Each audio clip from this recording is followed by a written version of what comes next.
Darkness was approaching relentlessly. The Scarab appeared to be in much worse condition after the small group emerged from the high, pale grass. An azure prairie of low, rolling hills yawned out before them. The only feature that could be seen clearly from where they stood was a cluster of lights in a shallow valley some distance away. Arajakal was the one to take charge of the situation. "Garan," he said with a compelling vigor. He waited until the ex-Detosian soldier raised his eyes and responded.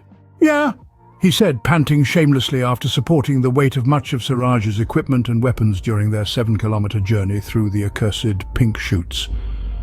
"Your task is to remain here with the Scarab.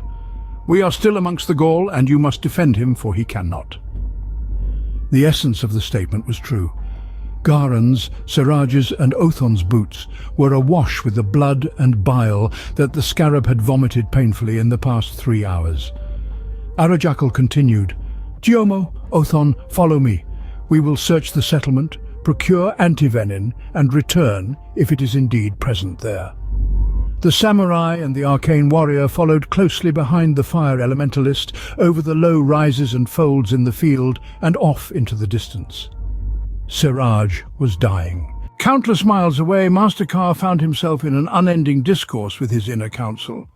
"Revealing the antidote's location would be advantageous for all of us," he proposed in his typically impersonal tone. Differing viewpoints emerged within the major elite regarding the present predicament. "He jeopardizes our universal reign. This auspicious circumstance cannot be understated. The downfall of one of the few," asserted Jen with an authoritative fervor. "His distinctive skills are for eliminating Xamanarch," Ka countered, his brow furrowing slightly, hinting at a touch of annoyance.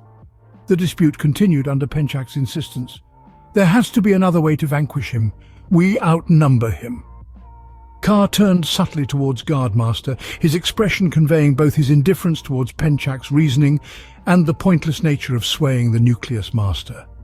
Ka continued addressing the small assembly. "His presence is crucial. Xamanarch's power has amplified considerably. I sense his plan to divulge our secrets. He isn't alone anymore." He then stared blankly, making Penchak feel chastised and forcing him to lower his gaze to the stone-cold floor.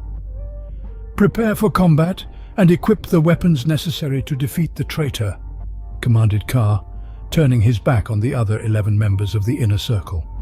The group efficiently emptied the tower, with Yen being the last to depart. "Your decision today will be a source of remorse," he stated apathetically, as his footfalls faded into the distance. Ka paid no heed. He was engrossed in transmitting an image of his face to Arajakal, hundreds of miles away. He projected, "Arajakal, a Gaul immigrant legion outpost lies ahead." The projection sounded as if it emanated from a far-off hallway. "The antidote can be found at the field aid station within the camp." "Thanks, Ka," Arajakal responded as he signaled the other men to keep pace. Arajakal sprinted towards the Gaul legionnaires' camp, his empathy for Siraj pushing him forward. His years of studying fire magic hadn't stripped him of his innate compassion. Besides, Siraj needed his hands freed. Fire magic was useless without them. He spotted a guard on patrol duty amongst the makeshift buildings, clad in a hydraulic exoskeleton and armed with a menacing automatic cannon. Arajakal had the power to incinerate everyone within the boundary, but chose to negotiate with the Gaul immigrant soldier instead. "An ally of ours has been poisoned by a red fork-tailed scorpion. We know you have the antidote. Allow me and we can settle on a mutually beneficial agreement." The guard, Rishinkan, a Zarania native who'd been brainwashed for 17 years into becoming a Gaul citizen, turned to Arajakal. With a thick Gaul accent, he scornfully rebuked, "How about I offer you my excrement and you savor it?" He menacingly lifted his heavy firearm with a hydraulic whine.